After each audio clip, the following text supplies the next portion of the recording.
Hi, I'm Wendy G Young, and I'm going to share with you how you became creatively stuck, what it's like to navigate as an adult, and how to get into the flow of your creativity, of your artistic flow.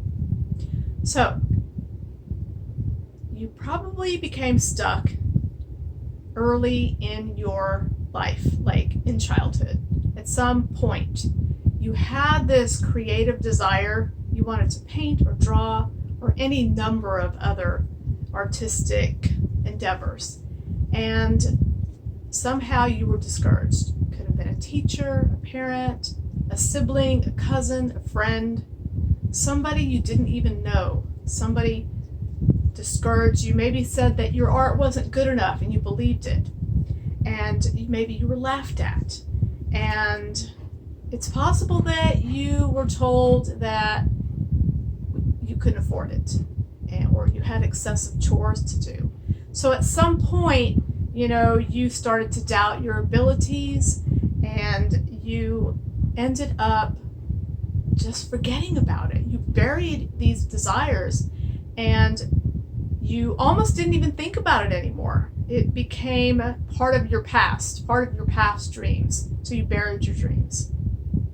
And it became unconscious, and even though you kind of sometimes had these thoughts come up about wanting to create art, you didn't even go there because it was like a means of survival. It was sad. You had to bury this desire, this innate desire, this talent that you had. You knew you had it, and you wanted to use it. You wanted to use this talent. So in a way, you weren't sovereign. You were not sovereign in your youth because, teachers, school, all that kind of stuff. And so basically, you learned that it was too painful to try to create. So you ended up forgetting it, like I did. I went to college and I just completely forgot about it. So all of this got piled on deeper and deeper and deeper, and this created the stuckness. So if you can imagine that all these thoughts, all these desires that you had about wanting to create were there in your body, but then you kept on hearing all the reasons why you couldn't make this art in the way that you wanted to.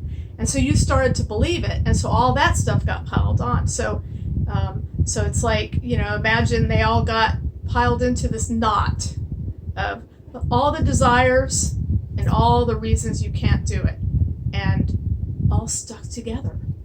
That's the stuckness. That's how you became creatively stuck. So what happens is there's all this emotion attached to all these desires, and the sadness about not getting to do it, all the thoughts, all the things that everybody told you, the money situation, whatever it is, there's emotion attached to all this, attached to all these desires and all of these thoughts. And so that's in your body too. And so if you try to even go there to make art, it touches on that pain, and it's like, oh my God, I can't do that. Tears are going to come. I can't go there. So this basically becomes your narrative, your belief system, and you keep your inner artist blocked this way because you have to use your art, but you haven't given yourself permission to break out of this knot. So as an adult, what happens is you don't feel safe to make your art. You want to. At some point, the dream comes alive again, or tries to come alive. And you want to make art, but you don't feel safe. It's like you don't want to even go there. But you don't understand why, because these thoughts have been buried for so long. And then what happens is life is not working. You're not happy. You're depressed, sad, and you don't know why. You're not really sure. So many other areas of life are not working because you haven't fulfilled this deep desire of yours, your God-given gift, what you were born with. So at some point, you start to question. What can I do to make myself happy? what can I do? What steps can I take? And so you start to remember. What did you want to do as a child? You start maybe looking at art and saying, gosh, maybe I could do that. But you don't do it because you don't trust yourself. You doubt your abilities, but you're not even sure still why.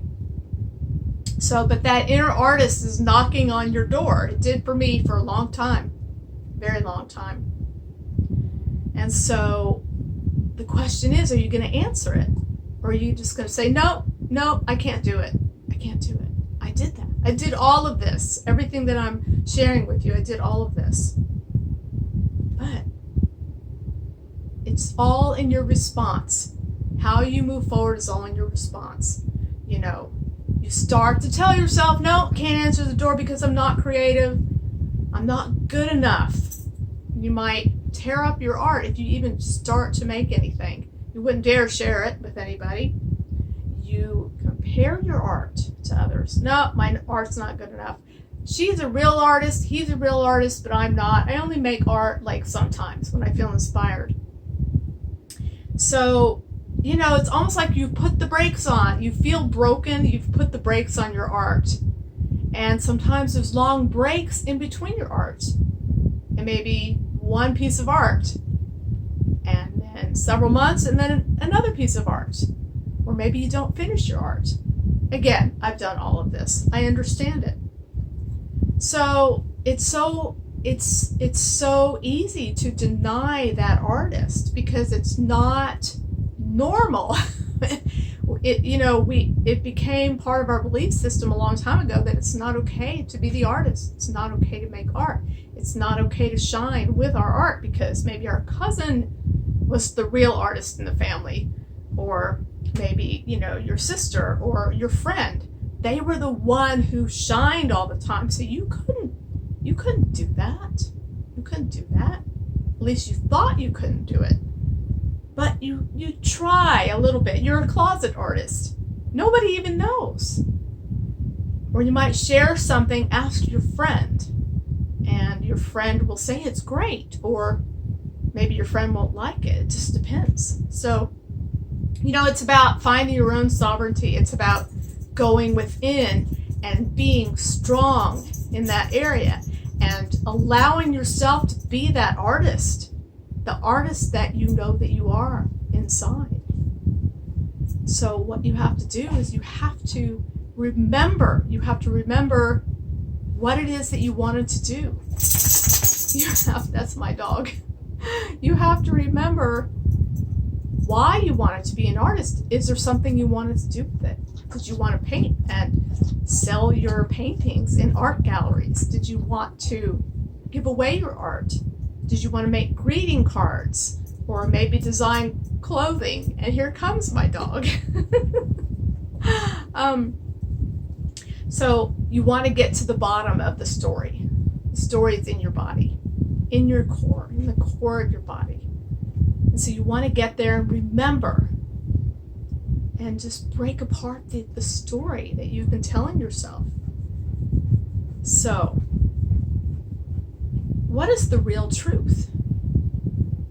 What is the real truth? Your creativity still lives inside.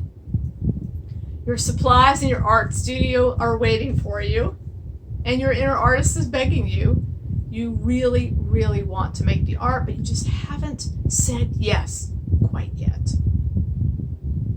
But once you do, you're going to be happier. You're going to be able to move forward in other areas of your life because you're going to be happier.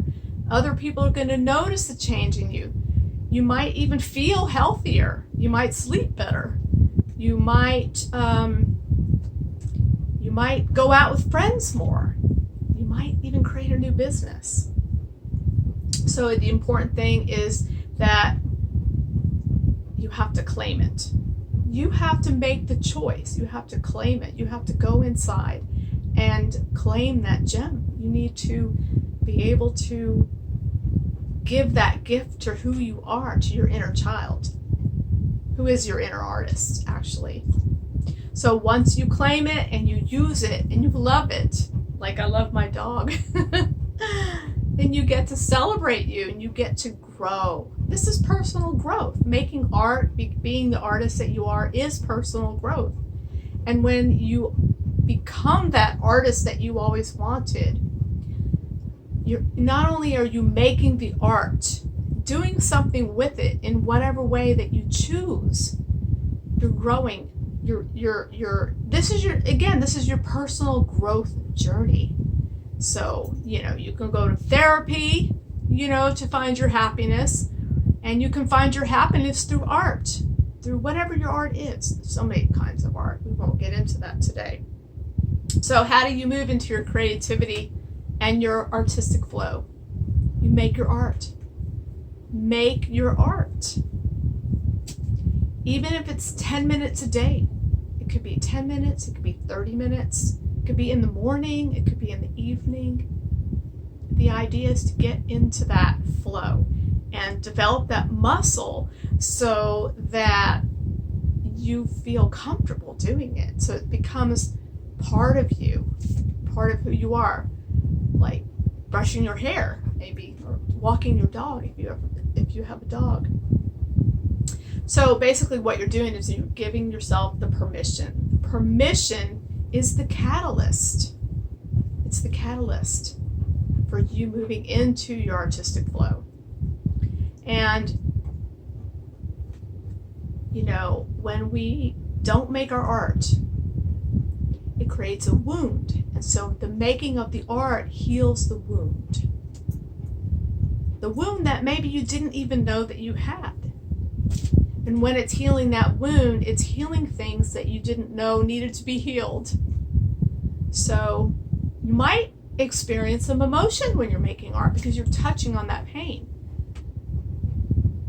But at some point, what happens is you've let it all out and you've created this open space inside of yourself that is going to help you to feel more inspired, more often, and even happier.